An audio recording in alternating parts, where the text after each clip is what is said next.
Bem, mais um vídeo no canal Deus no Coração. Que essa mensagem possa transformar a sua vida, que Deus lhe abençoe sempre, e jamais perca a fé em Deus, que o milagre irá acontecer. Queres jejuar nesta quaresma? Abstém-se de julgar os outros e descobre Jesus Cristo neles. Jejua de palavras críticas, mordazes e enche-te de frases que purificam. Jejua de descontentamentos e enche-te de gratidão. Jejua de irritação, ódio, cólera e enche-te de mansidão e paciência. Jejua de pessimismos e enche-te de otimismo e esperança. Jejua de preocupações e enche-te de confiança em Deus. Jejua de lamentações e lamúrias e enche-te de coisas simples da vida. Jejua de pressões e enche-te de orações. Jejua de tristeza e amargura e enche-te de alegria no coração. Jejua de egoísmos e enche-te de compaixão pelos outros. Jejua de rancores e enche-te de atitudes de reconciliação. Jejua de palavras e enche-te de silêncio para escutar os outros. Jejua de pensamentos de fraquezas e enche-te de promessas que inspiram. Jejua de tudo o que te separa de Jesus e enche-te do que te aproxima dele. Às vezes a gente fica esperando, pensando, oh meu Deus, qual é o sacrifício que eu vou fazer nesta quaresma? Algumas pessoas dizem, eu não vou tomar cerveja a quaresma inteira. Quem dera se esse sacrifício durasse o resto da vida, não é verdade? Não vejo nada contra a cerveja. Acho que existem pessoas que verdadeiramente sabem beber uma cervejinha de vez em quando com os amigos, sem que isso se transforme num problema. Mas a minha experiência me mostra que às vezes essa cervejinha socializada, ela se transforma num problema sério para aquela pessoa que faz isso. O alcoolismo começa assim, minha gente? Então quem sabe um sacrifício vai ser maravilhoso, um sacrifício que verdadeiramente vai fazer bem a todo mundo, que a gente não pode pensar de maneira egoística o que a gente escolhe para fazer na quaresma. Vou ficar sem comer chocolate. Tá bom, você está fazendo um sacrifício que tem valor diante de Deus. Agora, se você escolhe fazer alguma coisa que vai repercutir diretamente nas pessoas que estão em você, pode ter certeza que isso tem uma validade ainda maior. Sabe por quê? Porque isso melhora o seu relacionamento com as pessoas. Então eu vou fazer o sacrifício de nesta quaresma não falar mal dos outros. Vou fazer um esforço sobre-humano de não permitir que aconteçam fofocas ao meu redor. Pronto. Você está verdadeiramente tendo um gesto que não é apenas uma restrição, como vou deixar de comer chocolate, mas você está transformando o seu coração num espaço melhor e dando aos outros também uma oportunidade de ter um mundo melhor. É uma atitude que tem desdobramentos, não é? Se eu deixo de comer o chocolate e vivo essa restrição, qual que é o benefício que eu posso ter? Qual é a grande força deste sacrifício diante de Deus? Eu educar a minha vontade, eu começar a ser capaz de dizer não às coisas. Mas nem sempre tem um desdobramento social, O meu gesto de não comer chocolate nem sempre vai melhorar o meu jeito de ser com aquelas pessoas. Agora existem coisas, como está aqui, elencado de maneira tão bonita, que se a gente faz, vai ter repercussão nos outros. Por exemplo, eu vou jejuar de palavras críticas e vou me encher de palavras que purificam. Então eu vou transformar, com certeza, quando eu deixo de ter essa crítica o tempo todo mordaz, muitas vezes destrutiva, e começo a encher o meu coração de palavras que inspiram, as pessoas com quem eu convivo, com quem eu trabalho, vão ser beneficiadas com o meu comportamento. Se eu começo a jejuar de irritação, de ódio, de cólera, e me encher de mansidão e paciência, meu Deus do céu, como isso vai ser bom para as pessoas que convivem comigo. Ou então imagina, aquela pessoa irritadinha com quem você trabalha, se ela fizesse o jejum de não ficar irritada, de guardar um pouquinho a irritação dela, você não agradeceria? Tenho certeza que sim. Porque não tem nada pior do que você conviver com uma pessoa que odeia o tempo todo, que está sempre pronta para destruir o mundo, né? Que está sempre pronta para jogar uma bomba no lugar que trabalha, né? Que está sempre irritada. Tem gente que parece que está ligado no 220, né? Brava, né? Lá no Nordeste eles têm uma expressão interessante, como é que é? Parece um siri na lata.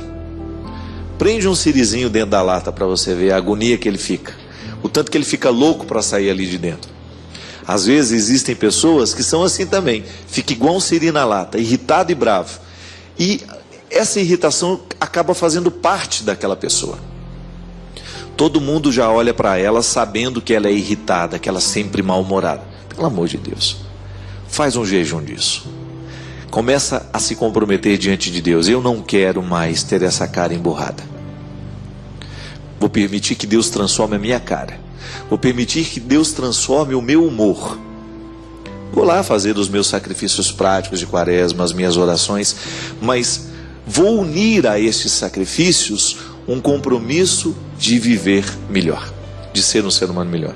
É igual às vezes a gente tem a pessoa que faz sacrifício, ela não come, ela está jejuando, mas porque está jejuando ela fica no mau humor danado. Ela trata mal as pessoas que estão por perto, ela trata mal as pessoas que conversam, as pessoas que não sabem o mesmo tanto que ela sabe. E aí fica difícil, né? Porque o que vai acontecer? Nós vamos perder a oportunidade de fazer uma ponte entre a restrição e o crescimento que essa restrição pode me trazer. A restrição por ela mesma, tudo bem, fiquei 40 dias sem comer chocolate. Mas o que isso afetou no meu comportamento? Eu tenho que fazer uma ponte entre a restrição e o desdobramento dela, a consequência. Fiquei sem comer chocolate, mas alguma coisa tem que ter acontecido comigo, lá dentro do meu coração. Jesus mesmo falou no Evangelho num domingo aí que eu não me lembro qual foi. Ele justamente nos alertava as pessoas daquele tempo, e serve para nós hoje, que nós não podemos praticar a religião das aparências. Nós não podemos fazer jejum para que os outros olhem para nós e digam: nossa, como eles são religiosos. Não. A religião que verdadeiramente transforma, e foi isso que Jesus ensinou, e foi por isso que ele morreu, é uma das principais causas da morte de Jesus, foi justamente nos ensinar os passos da religião interior. Vou dizer para vocês, olha, eu como padre, eu sinto isso na minha pele, sinto isso com as pessoas que trabalham comigo. A religião por obrigação, ela não transforma a gente. Fazer porque tem que fazer porque chegou a hora. Nem sempre nós conseguimos fazer. Não estou dizendo que a obrigação não é importante. É importante sim, faz parte do nosso processo de maturidade. Saber que nós temos obrigações a cumprir. Mas se a gente não faz uma ponte da obrigação com o crescimento que essa obrigação traz para a nossa vida, nós vamos começar a repetir ritos e gestos inférteis. Nós precisamos descobrir que há sempre alguma coisa que precisa nos fazer crescer. Há sempre um detalhe na restrição que precisa ser observado para que o todo da minha vida seja transformado por aquele detalhe. É um poder interessante isso, né? Você sentir que há um detalhe que vai transformando o todo da vida. É por isso que a quaresma é um tempo forte de jejum, abstinência e oração.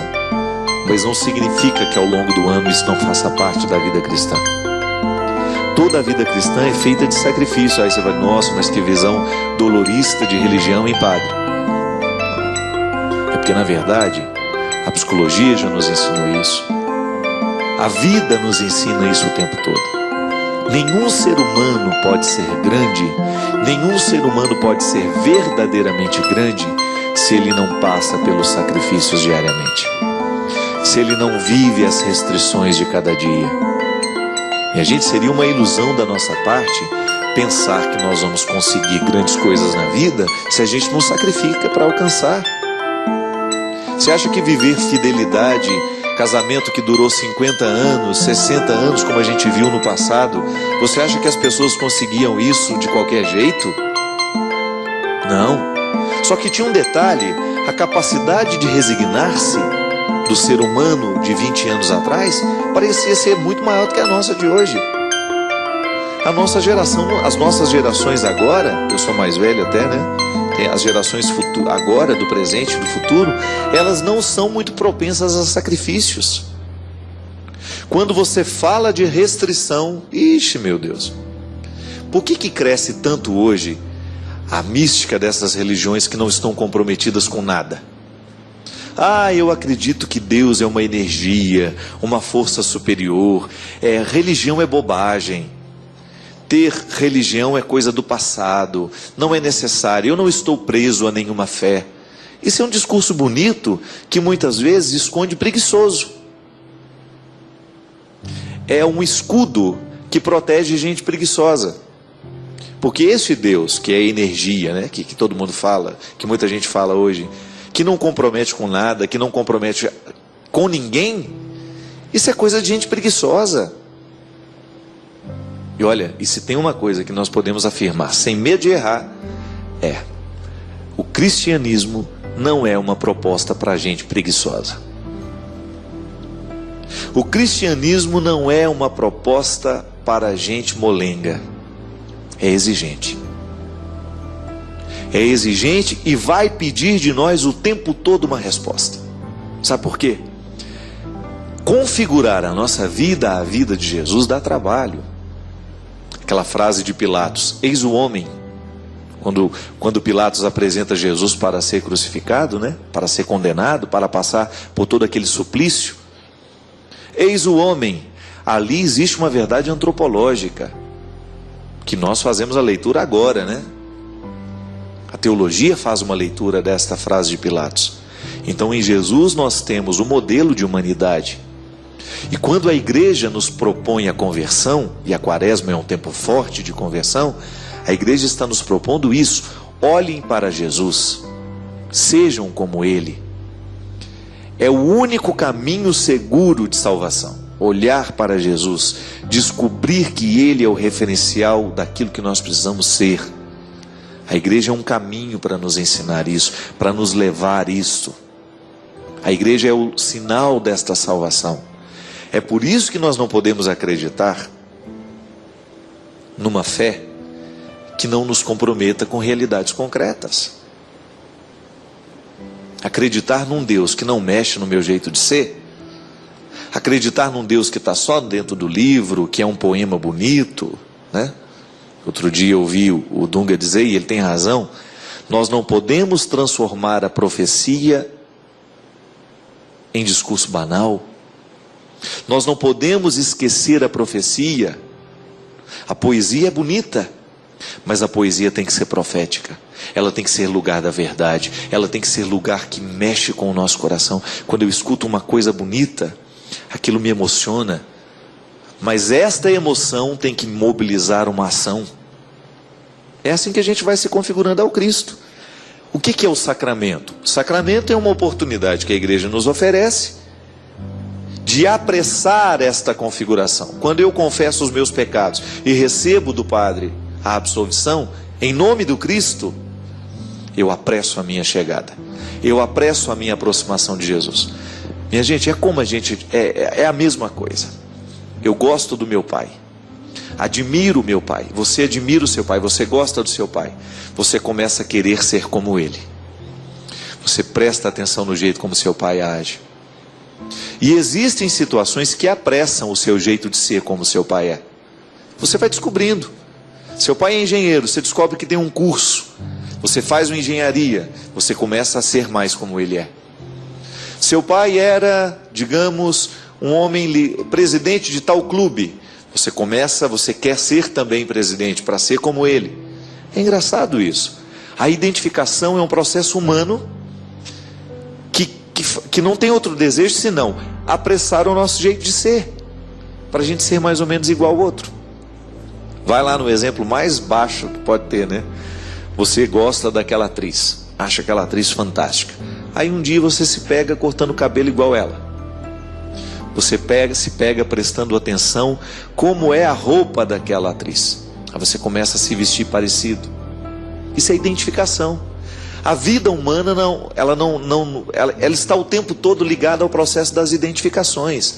Eu me identifico com aquele escritor e de repente começo a escrever dentro de um mesmo estilo. Você não faz igual ele, mas você começa a ter estilo. Por isso que quando você vai analisar um autor, você vai descobrir quais são as influências que ele recebeu para produzir aquela literatura, para chegar àquele resultado de texto.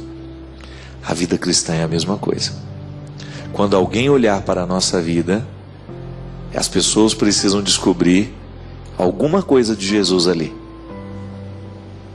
Porque senão significa que nós ainda não chegamos nem perto dele. É um processo para a vida inteira, não fica desanimado não, viu? Mas é preciso descobrir algumas coisas que apressem esse jeito de ser. Eu preciso apressar todos os dias o meu jeito de ser, para ser parecido com Jesus. Eu não tenho outro referencial. Por mais que eu admire as pessoas, por mais que eu admire os humanos que estão do meu lado, eu quero correr atrás de Jesus, eu quero ter o olhar dele, eu quero ter a simplicidade dele, eu quero ter a capacidade que ele tinha de amar. Eu sou cheio de defeitos. E toda vez que eu olho para os meus defeitos, eu sempre olho para esses defeitos, tendo como referencial a pessoa de Jesus, porque ele não me desanima deles. Jesus me faz olhar para esses defeitos a partir de um olhar terapêutico, de correção. Então, padre, se você ainda não consegue ser como eu sou aí, com seu coração, porque você ainda guarda muito rancor, fica atento, para na hora que alguém lhe magoar, não demorar dentro de você tanto tempo essa mágoa. Porque eu não guardava rancores. É Jesus dizendo para mim. A minha experiência mística tem que me colocar o tempo todo nesse diálogo com Jesus. Obrigado pela sua companhia. Derrame sobre nós a bênção do Deus Todo-Poderoso, Ele que é Pai, Filho e Espírito Santo. Amém. Que Jesus ilumine o seu dia. Inscreva-se, curta, comente e compartilhe para que essa mensagem possa ir mais longe e chegar ao coração de mais pessoas.